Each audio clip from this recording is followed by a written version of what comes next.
Ito na mga kababayan, bibigyan ko lamang po kayo ng mabilis na update patungkol po dun sa sinasabing pagpapa-arrest po kay dating Pangulong Duterte ngayong araw na ito.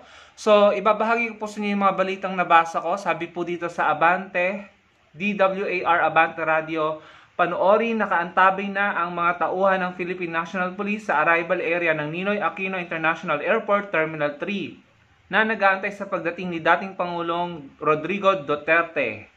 Ayan po, may media at may mga pulis.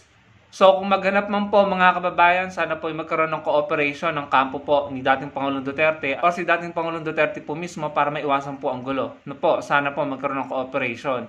And ako po hanggang ngayon skeptical pa rin, ano? Kumbaga para magiging buo yung aking paniniwala dyan kapag nakita ko na po yung mga pictures na inarrest na po talaga si dating Pangulong Duterte. Pero sa ngayon, yan po yung update, latest update at mga balita patungkol po sa sinasabing pagpapa-arrest po kay dating Pangulong Duterte. So yan lang po muna ngayon ang update na ibibigay ko sa inyo mga kababayan. I will keep you updated at ibibigay ko po sa inyo yung mga balita patungkol dyan sa mga susunod nating video.